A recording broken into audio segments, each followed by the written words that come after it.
आप सभी को मेरा प्रणाम। आइए सुनते हैं मन्नू भंडारी जी की कहानी अकेली। सोमा बुआ बुढ़िया हैं, सोमा बुआ परित्यक्ता हैं, सोमा बुआ अकेली हैं। सोमा बुआ का जवान बेटा क्या जाता रहा, उनकी अपनी जवानी चली गई। पति को पुत्र वियोग का ऐसा सदमा लगा कि वे पत्नी घर बार तजकर तीर्थवासी हुए और परिवार में कोई ऐसा सदस्य था नहीं जो उनके एकाकीपन को दूर करता।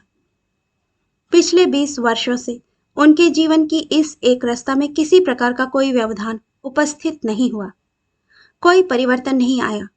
यों हर साल 1 महीने के लिए उनके पति उनके पास आकर रहते थे, पर कभी उन्होंने पति की प्रतीक्षा नहीं की, उनकी राह में आंखें नहीं बिछाईं।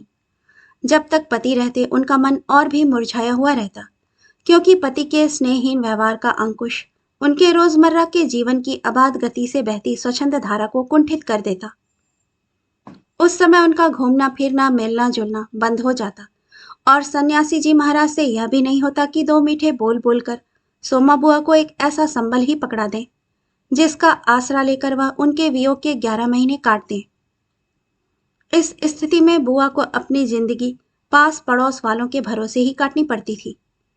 किसी के घर मुंडन हो, छठी हो, जनेऊ हो, शादी हो या गमी, बुआ पहुंच जाती और फिर छाती फाड़कर काम करती, मानो वे दूसरों के घर में नहीं, अपने ही घर में काम कर रही हूं। आजकल सोमा बुआ के पति आए हुए हैं और अभी अभी कुछ कहा सुनी हो चुकी है। बुआ आंगन में बैठी धूप खा रही हैं, पास रखी कटोरी से तेल लेकर हाथ में मल रही हैं और बड़बड़ा रही हैं। इस 1 महीने में अन्य अवयवों के शिथिल हो जाने के कारण उनकी जीभ ही सबसे अधिक सजीव और सक्रिय हो उठी है। तभी हाथ में एक फटी साड़ी और पापड़ लेकर ऊपर से राधा भाभी उतरी। क्या हो गया बुआ, क्यों बड़बड़ा रही हो? फिर सन्यासी जी महाराज ने कुछ कह दिया क्या? अरे, मैं कहीं चली जाऊं सो ही इन्हें नहीं सुहाता। कल चौक वाले किशोरी लाल के बेटे का मुंडन था, सारी बिरादरी का न्योता था।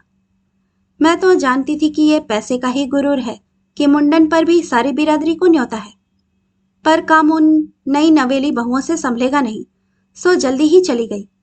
हुआ भी वही। और सरक कर बुआ ने राधा के हाथ से पापड़ लेकर सुखाने शुरू कर दिए। एक काम गत से नहीं हो रहा था। अब घर में कोई बड़ा बूढ़ा हो तो बतावे, या कभी किया हो तो जाने। गीत वाली औरतें मुंडन पर बन्ना बन्नी गा रही थी। मेरा तो हंसते हंसते पेट फूल गया और उसकी याद से ही कुछ देर पहले का दुख और आक्रोश धुल गया। अपने सहज स्वाभाविक रूप में वे कहने लगी, भट्टी पर देखा तो अजब तमाशा।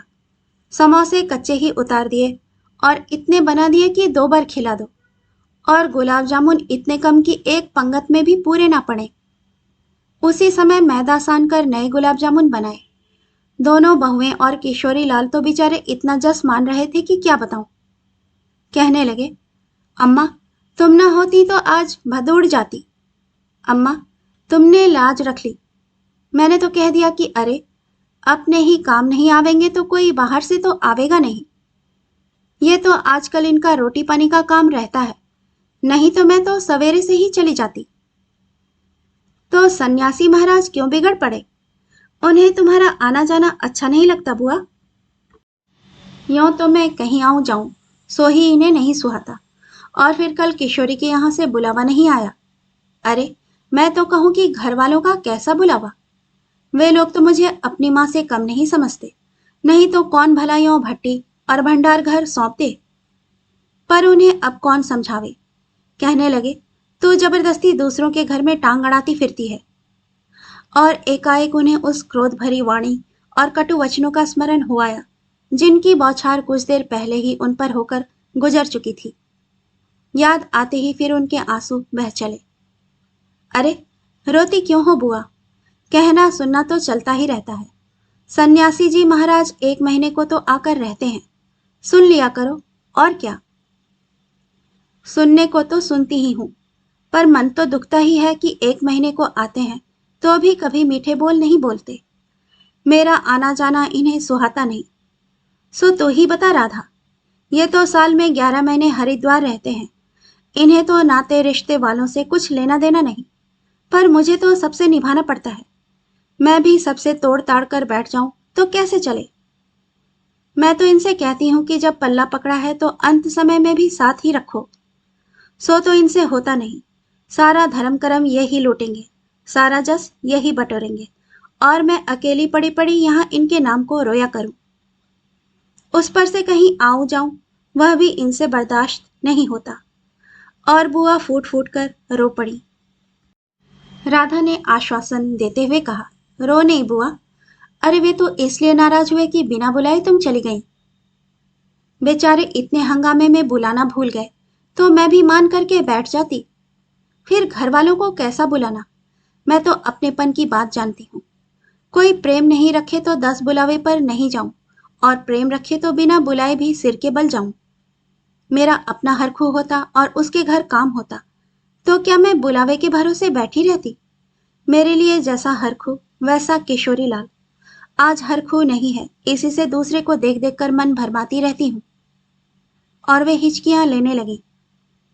सूखे पापड़ों को बटोरते बटोरते स्वर को भरसक कोमल बनाकर राधा ने कहा, तुम भी बुआ बात को कहां से कहां ले गई। अब चुप भी हो। पापड़ भून कर लाती हूँ, खाकर बताना कैसा है। और वह पापड़ लेकर ऊपर चढ़ गई। कोई सप्ताह भर बाद बुआ बड़े प्रसन्न मन से आईं और सन्यासी जी से बोली, सुनते हो, देवर जी के ससुराल वालों की किसी लड़की का संबंध भागीरथी जी के यहाँ हुआ है।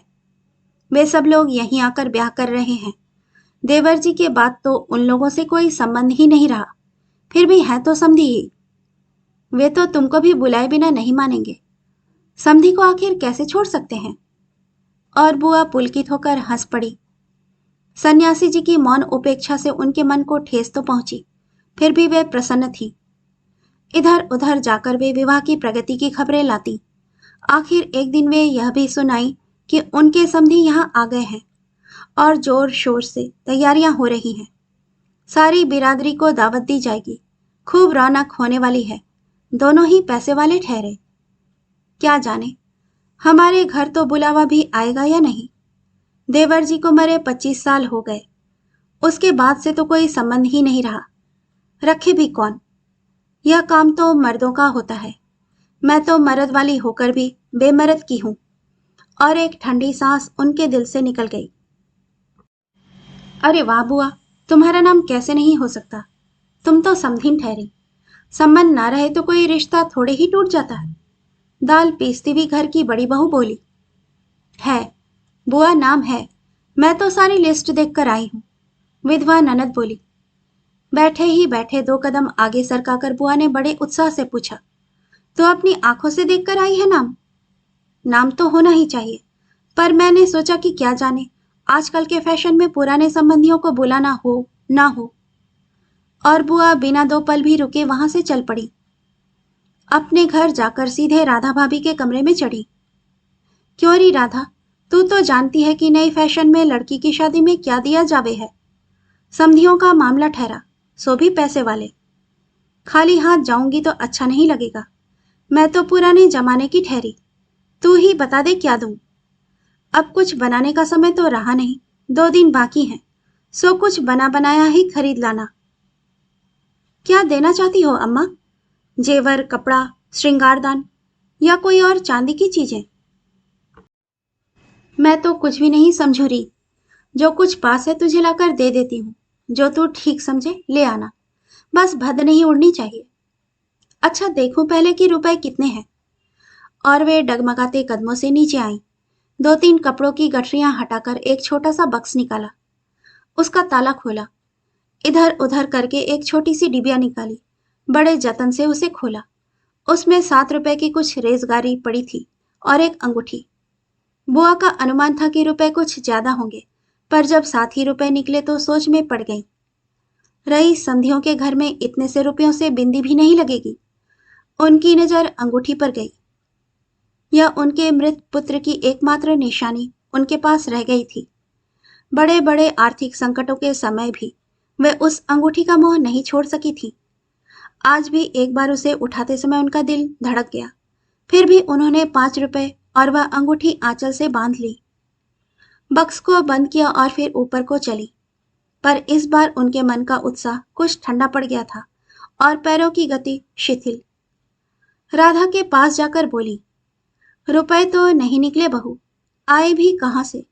मेरे कौन कमाने वाला बैठा है? उस कोठरी का किराया आता है, उसमें तो 2 समय की रोटी निकल जाती है जैसे तैसे। और वे रो पड़ी। राधा ने कहा, क्या करूं बुआ, आजकल मेरा भी हाथ तंग है, नहीं तो मैं ही दे देती। अरे पर तुम देने के चक्कर में पड़ती ही क्यों हो? आजकल तो लेने देने का रिवाज ही उठ गया है। नहीं रे राधा, समधियों का मामला ठहरा, 25 बरस हो गए तो भी वे नहीं भूले, और मैं खाली हाथ जाऊं? नहीं नहीं, इससे तो ना जाऊं सो ही अच्छा। तो जाओ ही मत, चलो छुट्टी हुई, इतने लोगों में किसे पता चलेगा कि आई या नहीं? राधा ने सारी समस्या का सीधा सा हल बताते हुए कहा। बड़ा बुरा मानेंगे, सारे शहर के लोग जावेंगे और मैं समधीन होकर नहीं जाऊंगी तो यही समझेंगे कि देवर जी मरे तो संबंध भी तोड़ लिया। नहीं नहीं, तू यह अंगूठी बेच ही दे। और उन्होंने आंचल की गांठ खोलकर एक पुराने जमाने की अंगूठी राधा के हाथ पर रख दी। फिर बड़ी मिन्नत के स्वर में बोली, तू तो बाजार जाती है राधा, इसे बेच देना और जो कुछ ठीक समझे खरीद लेना, बस शोभा रह जावे इतना ख्याल रखना। गली में बुआ ने चूड़ी वाले की आवाज सुनी तो एकाएक ही उनकी नजर अपने हाथ की भद्दी मटमैली चूड़ियों पर जाकर टिक गई। कल समधियों के यहाँ जाना है, जेवर नहीं है तो कम से कम कांच की चूड़ी तो अच्छी पहन ले। पर एक अव्यक्त लाज ने उनके कदमों को रोक दिया, कोई देख लेगा तो। लेकिन दूसरे ही क्षण अपनी इस कमजोरी पर विजय पाती सी वे पीछे के दरवाजे पर पहुंच गई और 1 रुपया कलदार खर्च करके लाल हरी चूड़ियों के बंद पहन लिए। पर सारे दिन हाथों को साड़ी के आंचल से ढके ढके फिरी। शाम को राधा भाभी ने बुआ को चांदी की एक सिंदूरदानी, एक साड़ी और एक ब्लाउज का कपड़ा लाकर दे दिया। सब कुछ देख पाकर बुआ बड़ी प्रसन्न हुई और यह सोच सोचकर कि जब वे ये सब दे देंगी तो उनकी समधीन पुरानी बातों की दुहाई दे देकर उनकी मिलनसारिता की कितनी प्रशंसा करेंगी, उनका मन पुलकित होने लगा। अंगूठी बेचने का गम भी जाता रहा। पास वाले बनिए के यहाँ से एक आने का पीला रंग लाकर रात में उन्होंने साड़ी रंगी। शादी में सफेद साड़ी पहनकर जाना क्या अच्छा लगेगा? रात में सोई तो मन कल की ओर दौड़ रहा था। दूसरे दिन 9 बजते बजते खाने का काम समाप्त कर डाला। अपनी रंगी हुई साड़ी देखी तो कुछ जची नहीं, फिर ऊपर राधा के पास पहुंची। क्यों राधा, तू तो रंगी साड़ी पहनती है तो बड़ी आब रहती है, चमक रहती है, इसमें तो चमक आई नहीं। तुमने कलफ जो नहीं लगाया अम्मा, थोड़ा सा मार दे देती तो अच्छा रहता। अभी दे लो, ठीक हो जाएगी। बुलावा कब का है? अरे नए फैशन वालों की मत पूछो, ऐन मौकों पर बुलावा आता है। 5 बजे का मुहूर्त है, दिन में कभी भी आ जावेगा। राधा भाभी मन ही मन मुस्कुरा उठी। बुआ ने साड़ी में माड़ लगाकर सुखा दिया, फिर एक नई थाली निकाली। अपनी जवानी के दिनों में बुना हुआ क्रोशिये का एक छोटा सा मेजपोश निकाला। थाली में साड़ी, सिंदूरदानी, एक नारियल और थोड़े से बताशे सजाए। फिर जाकर राधा को दिखाया। सन्यासी महाराज सवेरे से इस आयोजन को देख रहे थे और उन्होंने कल से लेकर आज तक कोई 25 बार चेतावनी दे दी थी कि यदि कोई बुलाने ना आए तो चली मत जाना, नहीं तो ठीक नहीं होगा। हर बार बुआ ने बड़े ही विश्वास के साथ कहा, मुझे क्या बावली ही समझ रखा है जब बिना बुलाए चली जाऊंगी? अरे वह पड़ोस वालों की नंदा अपनी आंखों से बुलावे की लिस्ट में नाम देखकर आई है, और बुलावेंगे क्यों नहीं? शहर वालों को बुलावेंगे और समधियों को नहीं बुलावेंगी क्या? 3 बजे के करीब बुआ को अनमने भाव से छत पर इधर उधर घूमते देख राधा भाभी ने आवाज लगाई, गई नहीं बुआ? एकाएक चौंकते हुए बुआ ने पूछा, कितने बज गए राधा? क्या कहा? 3?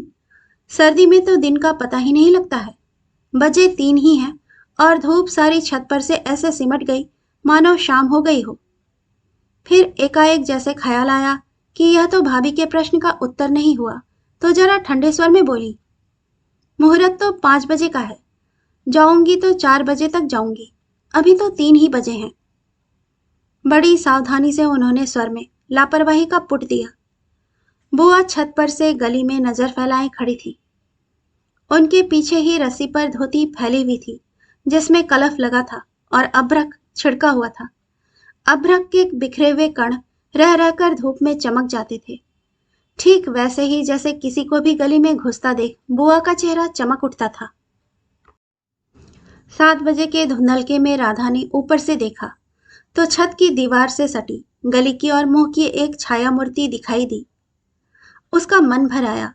बिना कुछ पूछे इतना ही कहा, बुआ, सर्दी में खड़ी खड़ी यहाँ क्या कर रही हो? आज खाना नहीं बनेगा क्या? 7 तो बज गए। जैसे एकाएक नींद में से जागते हुए बुआ ने पूछा, क्या कहा? 7 बज गए? फिर जैसे अपने से ही बोलते हुए पूछा, पर 7 कैसे बज सकते हैं? मुहूर्त तो 5 बजे का था। और फिर एकाएक ही सारी स्थिति को समझते हुए स्वर को भरसक संयत बनाकर बोली, अरे खाने का क्या है, अभी बना लूंगी। 2 जनों का तो खाना है, क्या खाना और क्या पकाना।